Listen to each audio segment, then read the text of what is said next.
ಚೆನ್ನಾಗಿದೆಯಲ್ಲ ನೀರು? ಚೆನ್ನಾಗಿದೆ. ನೀರು ನ್ಯಾಚುರಲ್ ಅಲ್ಲಿ ಇಲ್ಲಿಕ್ಕಲ್ಲ ದೇವಸ್ಥಾನ ಇದು.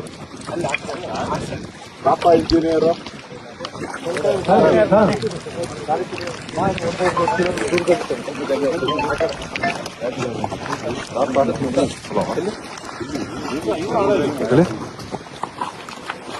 ಎಷ್ಟು ಹೇಳಪ್ಪ ಈಗ? ಹೌದು ಹೇಳಿ ಮೇಡಮ್. ಈಗ KRS ಅಲ್ಲಿ ಸರ್ ಮ್ಯಾಕ್ಸಿಮಮ್ 124.8 ಫೀಟ್ ಹೋಗುತ್ತೆ ಸರ್. ಇವತ್ತಿನ 80.9 ಅದೇ ಅವ್ರಿಗೆ ಇವತ್ತು ಪ್ರತಿಭಾ ಇದೆ ಪುರಸ್ಕಾರ. ಕಳ್ಸ್ಕೊಡಿ ನಾನೇ ಬರಬೇಕಾಗಿತ್ತು. ಇದೆ ಸರ್. 11 TMC ಟೋಟಲ್ ಇದೆ ಸರ್. ಅದು ನಮ್ಮ ಫುಟೇಜ್ ಆಗೋದು 6.7 TMC ಮಾತ್ರ ಸರ್. ಸ್ಟೋರೇಜ್ ಸ್ಟೋರೇಜ್ ಬಿಟ್ಟರೆ 6.7 TMC ಅಷ್ಟೇ ಸರ್. 4.4 yes sir. ಇನ್ಫೋ ಇವತ್ತು 920 ಇದೆ ಸರ್. ಇವತ್ತೇ ಸ್ವಲ್ಪ ಜಾಸ್ತಿ ಆಗಿದೆ ಸರ್. 300, 400, 500 ಅಷ್ಟೇ ಸರ್. 2 ತಿಂಗಳಿಗಾಗುತ್ತಾ?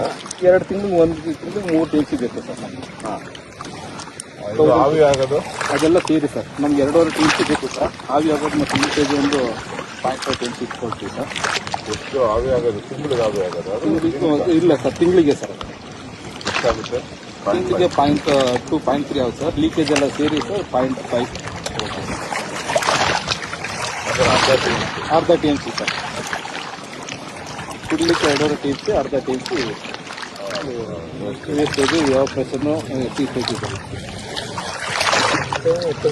ಮಳೆ ಯಾವಾಗ ಬರೋದು ಸರ್. ನೆಕ್ಸ್ಟು ಇನ್ನು ಪ್ರಿಡಿಕ್ಟ್ ಮಾಡಿಲ್ಲ ಸರ್. ಈಗ ಇದು ಕೂರ್ಗಲ್ಲಿ ಸ್ವಲ್ಪ ಮಳೆ ಆಗಿದೆ ಸರ್. ಇಲ್ಲಿ ಬರಲಿಕ್ಕೆ ಒಂದು 3 ಡೇಸ್ ಬೇಕು ಸರ್ ಅದು. ಈಗ ನಿನ್ನೆ ಹೇಮಾವತಿ ಸ್ವಲ್ಪ ಒಂದು 5,000 ಕ್ಯೂಸೆಕ್ ಬಂತು ಸರ್. ಇವತ್ತು 3,500 ಇದೆ ಸರ್. ಸ್ವಲ್ಪ ಕಡಿಮೆ ಆಗಿದೆ ಸರ್. ಸ್ವಲ್ಪ ಕಬ್ಬಿನಿಗೆ ಇಂಪ್ರೂವ್ ಸ್ವಲ್ಪ ಜಾಸ್ತಿ ಬರ್ತಾ ಇದೆ. ಸ್ವಲ್ಪ ಮೇಲಿದೆ. ಅಲ್ಲಿ ಬರ್ತಾ ಇದೆಯಂತಲ್ಲ ಹಾಸನ? ಹಾಸನ ಬರ್ತೀವಿ ಸರ್. ಅದು 5,000 ಇತ್ತು ಸರ್ ನಿನ್ನೆ.